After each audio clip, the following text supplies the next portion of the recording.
Bismillahirrahmanirrahim. Assalamualaikum warahmatullahi wabarakatuh. Alhamdulillah wassalatu wassalamu ala Rasulillah Sayyidina Muhammadin wa ala alihi wa sahbihi wa mawala.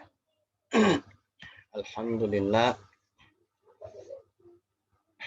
kita bersyukur kepada Allah Subhanahu wa taala atas segala limpahan nikmat kesyukuran. Semoga kita senantiasa diberikan perlindungan. Salam dan salam kepada Rasulullah Muhammad sallallahu alaihi wasallam, sahabat, keluarganya, dan kita semua. Materi kita lanjut berkaitan tentang ihwal kalimat. Jadi ihwal kalimat dalam bahasa Arab, kalimat ini disebut dengan jumlah. Disebut dengan jumlah.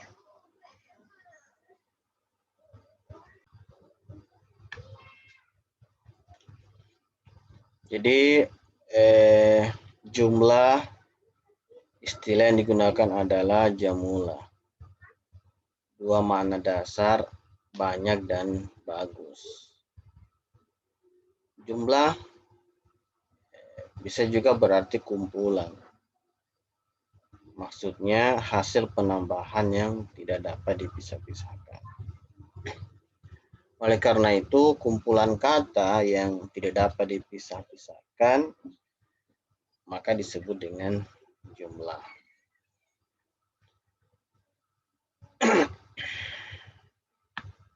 Makna dasar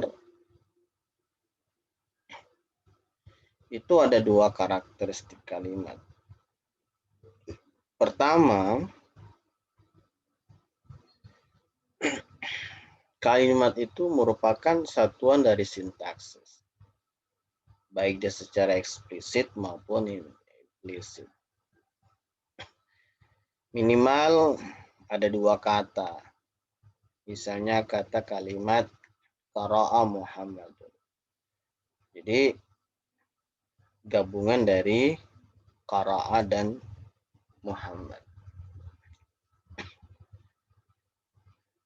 Yang kedua, tidak dapat dipisahkan.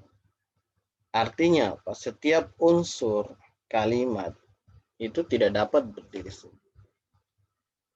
Ada saling keterkaitan, sehingga nanti keterkaitan itu dia membentuk pola. Nah, pola inilah nanti digunakan untuk sebuah gagasan dan menghasilkan makna dalam kalimat. Olehnya itu, kalimat merupakan ujaran yang memiliki makna. Ada 5 tahap dalam memahami sebuah makna kalimat. Pertama adalah kita memahami dari sisi mana sintaksis. Dan ini sifatnya umum. Kenapa? Karena makna dalam kalimat itu dilihat dari strukturnya. Yang kedua, memahami sintaksis yang bersifat khusus. Kenapa? Karena setiap sintaksis ada setiap pada unsur kalimat. Yang ketiga, mengaitkan antara fungsi-fungsi sintaksis dalam sebuah kalimat. Jadi antara satu pasti ada keterkaitan.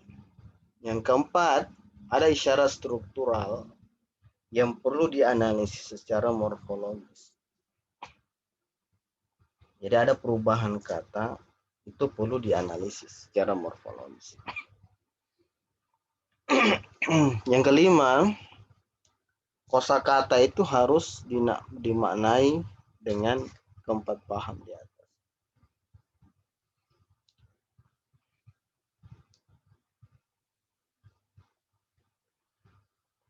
Atas dasar tersebut, makna itu bisa bervariasi bagi setiap pembaca atau penyimak. Jadi ini tergantung dari pemahaman, kemampuan memahami sebuah jenis kalimat yang diucapkan oleh penutur. Selain itu juga struktur, adanya kompleksitas struktur juga dilihat dari panjang pendek pesan dan kondisi psikologis penyimak. Dengan hal-hal demikian, maka pemahaman pembaca itu sangat erat kaitannya dengan jenis kalimat.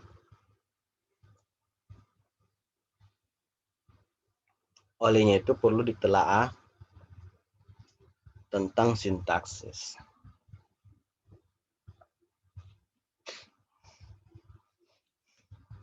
Baik, kita lihat fungsi sintaksis bahasa Arab dan bahasa Indonesia.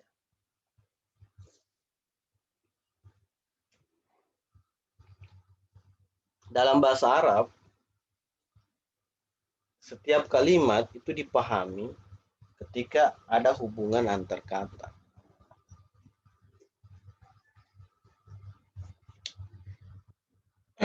Olehnya itu, sebuah kalimat itu akan sesuai dengan kaidah pembentuk kalimat. Kenapa? Karena kata itu menjalankan fungsinya untuk dilihat adakah hubungan antara kata yang lain.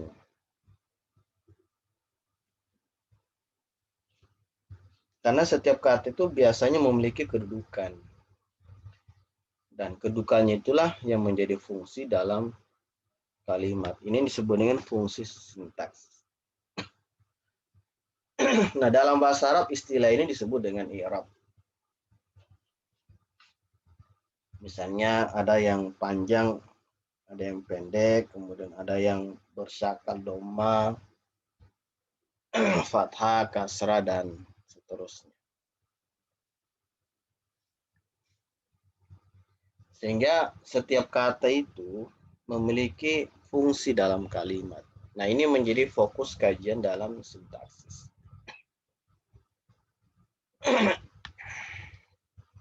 Nah, fungsi utama kata itu adalah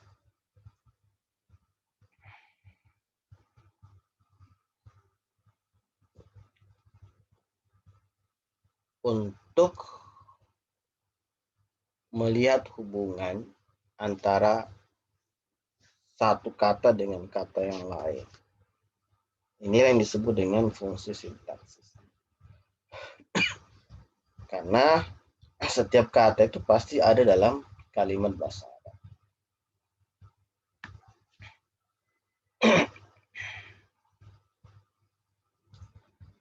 Nah, fungsi kata dalam fungsi sintaksis bahasa Arab itu yang pertama adalah musnad ilai, musnad, mukammil, tabi, rabit, tahwil.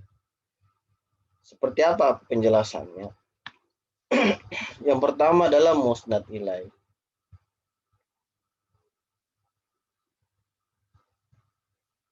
Nah, musnad ilai ini apa yang dibicarakan? Atau topik pembicaraan.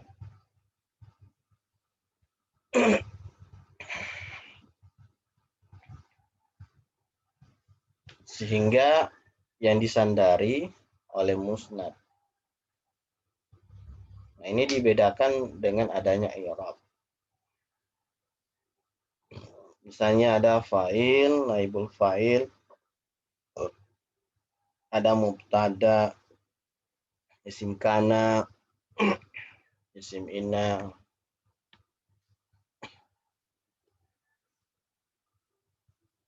Kemudian ada musnad. Jadi musnad ini adalah frase atau kata yang menjelaskan musnad ilaih. biasa ditempati oleh fiil, isim fiil, khabar. Itu istilah digunakan dalam bahasa Arab. Ada juga mukammil. Nah, mukammil ini adalah pelengkap dari musnad dan musnad ilaih. Ini biasa ditempati oleh al-mafail khamsah. Keterangan penjelas. Ada juga tabi. Jadi tabi ini lebih kepada kelompok kata yang menerangkan musnad atau musnad ilaih. Tapi fungsinya adalah seperti na'at, badal, taukid, dan ataf. Jadi dia berada fungsinya di belakang musnad, musnad ilaih.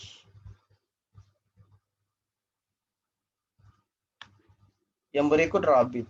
Rabit adalah berfungsi menghubungkan kata atau kelompok kata yang memiliki fungsi di atas.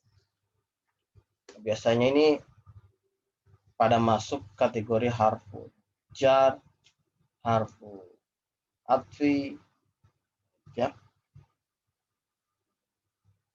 Yang berikut adalah tahwil. Tahwil ini mengubah kalimat deklaratif menjadi kalimat yang bermakna lain. Makanya ada 18 kata yang bisa mentransformasikan kalimat deklaratif menjadi kalimat lain. Nanti dibahas pada subtema yang khusus. Sementara itu Talha, ada beberapa pembagian fungsi sintaksis.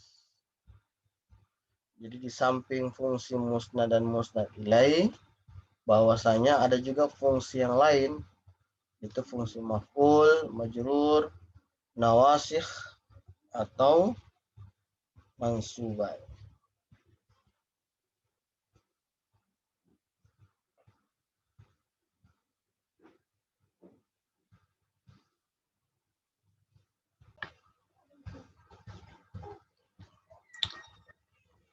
Ya, kalau tahwil ini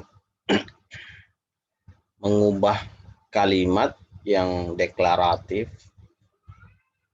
menjadi kalimat yang bermakna yang lain.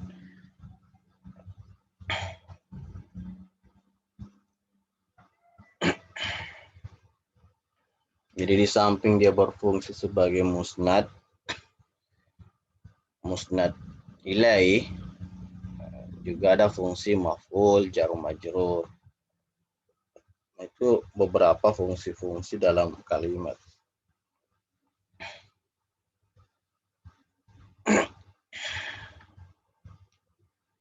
Misalnya fungsi maf'ul dengan mansubat.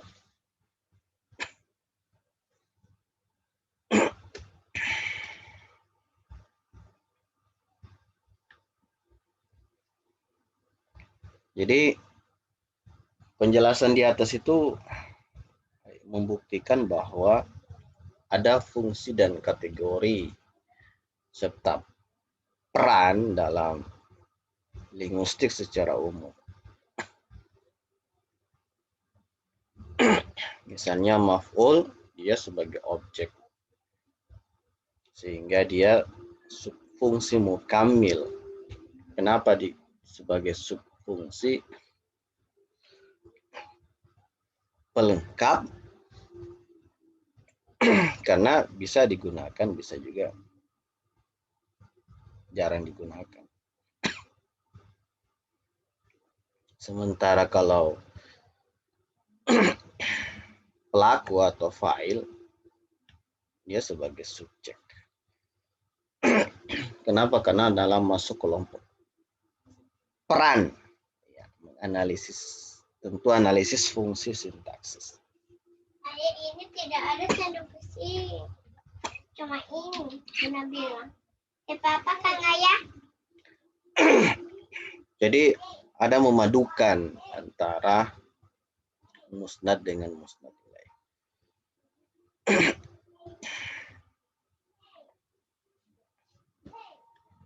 Ada pendapat bahwa fungsi sintaksis bahasa Arab dengan bahasa Indonesia itu bisa dikatakan sama. karena dia mengacu kepada unsur kalimat.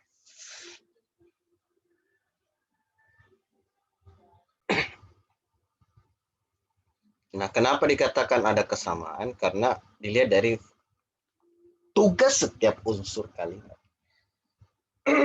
Jadi ada tugas unsur kalimat. Sehingga ada hubungan fungsional antara komponen-komponen clause.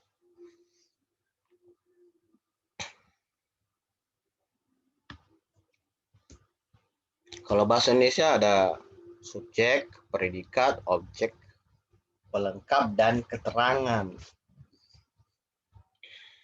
Bahkan predikat dipandang sebagai unsur pusat, adapun subjek sebagai pendamping.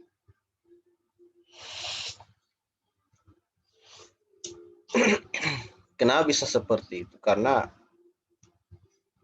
kalau dilihat bahwa subjek dan predikat itu, subjek selalu mendahului predikat.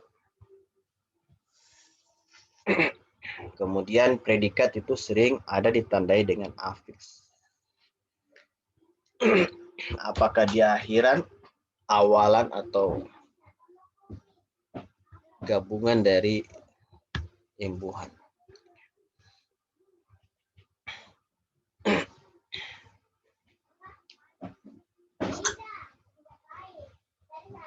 Nah, itu beberapa penjelasan tentang bahasa Indonesia.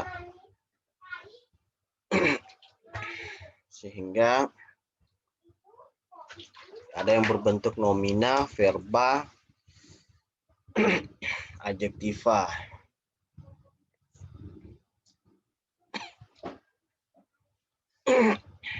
Yang kedua, kategori kata bahasa Indo-Arab dengan bahasa Indonesia. Para linguis Arab membagi kata dalam nomina, verba, dan huruf.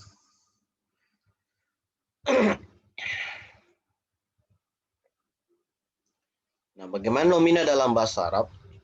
Nomina ini bisa masuk dalam kategori nama, sifat, dan kata ganti.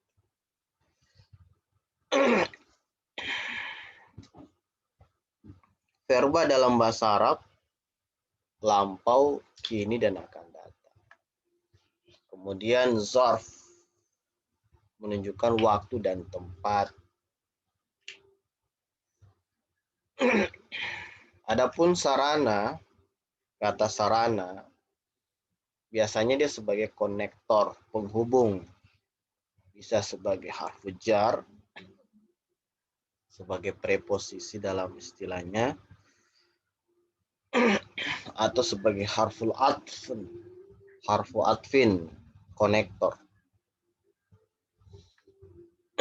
Ada juga huruf yang berfungsi pengecualian.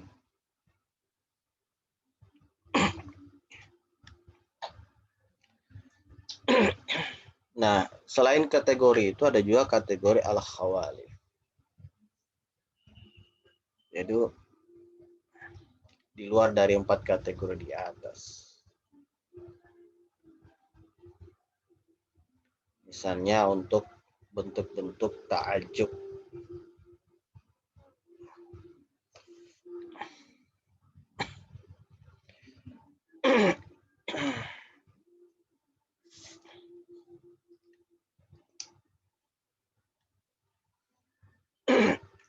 Kemudian kita melihat jenis kalimat bahasa Arab dan bahasa Indonesia dilihat dari aspek makna.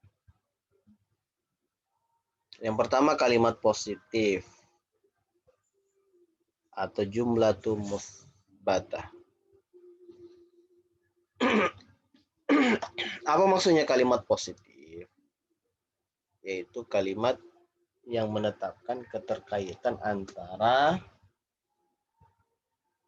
subjek dan predikat. Misalnya dalam kalimat alhamdulillah. Jadi antara pujian dan Allah. Jadi unsur pokoknya adalah subjek dan predikat. Dalam bahasa Arab bisa kita lihat dalam bentuk jumlah fi'liyah atau jumlah ismiyah.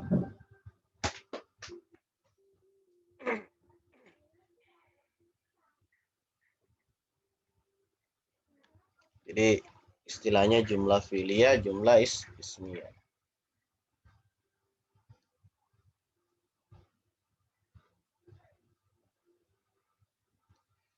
Kemudian ada kalimat negatif. Ini jumlah munfiyah, yaitu meniadakan hubungan antara musnad dan musnad ilaih. Jadi kalimat negatif ini lawan dari kalimat positif.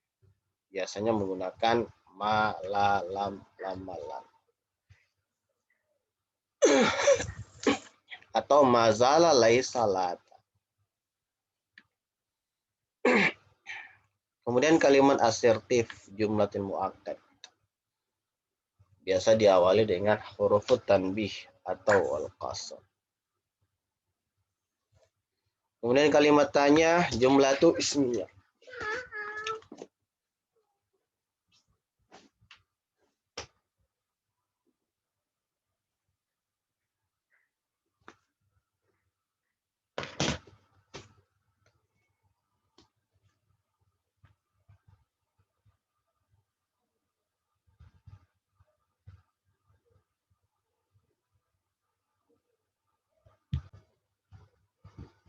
Bentuk yang lain adalah kalimat tanya.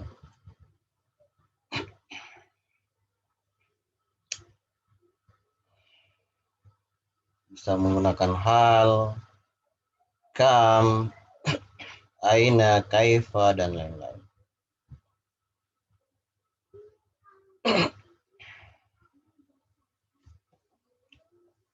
Kemudian kalimat perintah atau jumlatul amr.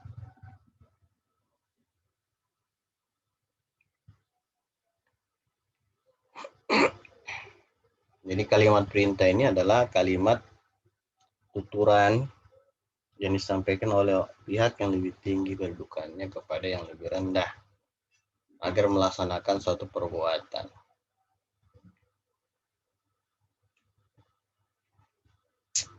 Jadi bisa menggunakan dengan bentuk perintah verbal atau juga dengan menggunakan lam untuk bentuk fi'il mudhari.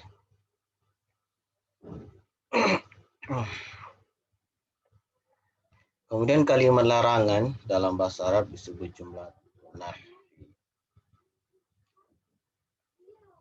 Biasa dengan menggunakan kata la.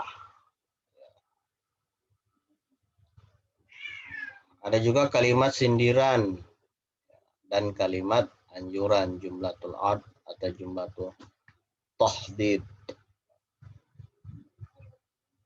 Misalnya menggunakan laula atau ala.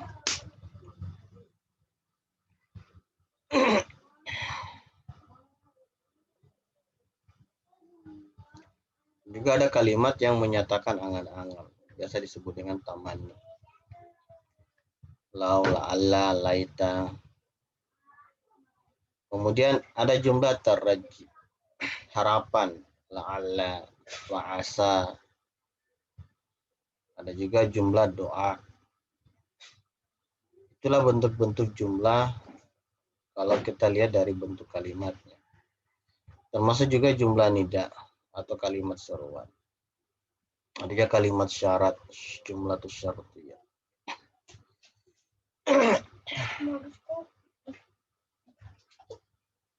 Bahkan dalam bahasa Arab istilah kalimat sumpah itu biasa diawali dengan harful qasam.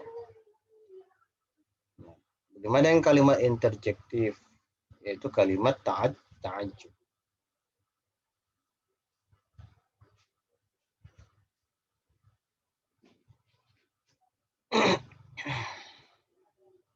Ada juga jumlah atau kalimat dalam bentuk celaan dan pujian.